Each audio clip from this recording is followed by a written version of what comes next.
Hi, who are you and where are you from? My name's Rick Ianniello, and I'm from Bishop, California. And you stopped by in your white pickup truck here to help save a wayward bicycler who was cramping up on Route 66, right underneath I-40. And you have an interesting profession. What do you work with? I work with desert bighorn sheep. And you told me that you have a COVID story about being exposed to COVID, and what happened at that point? So last fall, when we were doing some work with the bighorn, I was supposed to be out here for about 2 weeks, helping with some disease monitoring work for the sheep, not for COVID. But my roommate's boyfriend got COVID and was over at our house, and I got exposed. So I ended up quarantining for a couple weeks, but fortunately I didn't get it. And that rounding up of sheep is pretty big deal. I mean, you go up in helicopters and drop nets and... So they fly the helicopter up next to the sheep with a net gun, shoot the net out of one side, and then they'll spin the helicopter around and jump out of the other side. And you say that the mountain sheep have their own disease. Yeah, they have, it's called Mycoplasma ovis, and it's a respiratory illness that comes from domestic sheep, but it's pretty prevalent throughout the desert at this point. And in this year of COVID, have you been socially distancing? I understand you have one vaccine already. Have you been meeting with friends and family at Christmas and holidays? I haven't. I've been just socially distancing. Sometimes it's having get-togethers with friends, like in the backyard or outside or hikes or something. I haven't seen my parents in a little over a year. They're back in North Carolina, and I haven't been able to travel. And you live in a small town. There's a lot of social distancing, and you're kind of a person that is not exactly gregarious, I guess.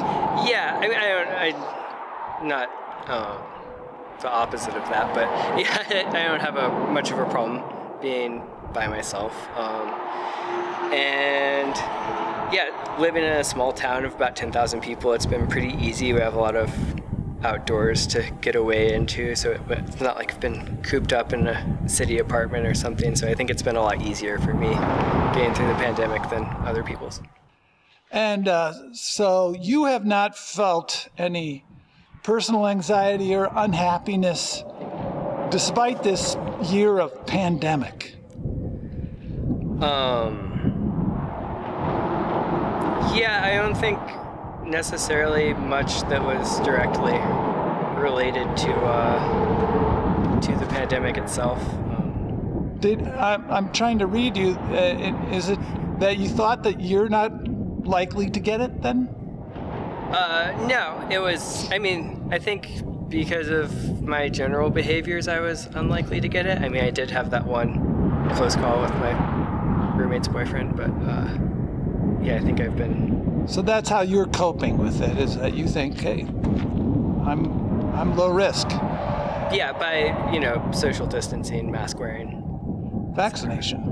Yeah. And what's going to happen in the future, do you think, with masking and vaccines? Do you think it's going away or is it staying? Yeah, I personally don't know, like 50-50 on whether, do the vaccines take care of it and then it fades away, maybe eventually gets eliminated, or are different variants of the virus going to cause a problem? Maybe something being resistant to the vaccine and having to develop new vaccines and different periods of spikes and lulls in the virus. It seems like it's really hard to say at this point.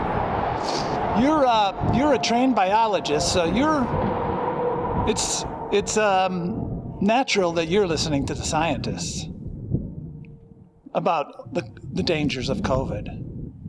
Yeah. And that's where that's how you're getting your information, is scientific information. Yeah, my master's is actually in public health, so I'm I see. in Wow. line with those people. Very good. Well, thank you again for stopping by and saving this bicycle rider. And thank you for your views on COVID. Thank you. On this day, May 2021. Thank you. No problem.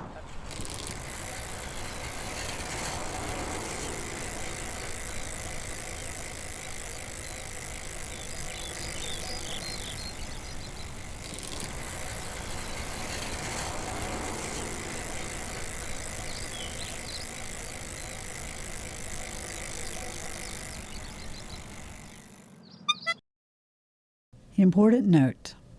These interviews attempt to follow how Americans live their daily lives in a pandemic, their behavior, and personal belief systems. The views expressed are not those of journalist Michael Sean Comerford, nor any affiliated organizations, past or present. No interview should be considered an endorsement of the opinions expressed by the interviewee. These pandemic-focused interviews document a wide range of views held by individuals along Route 66 from February to May 2021.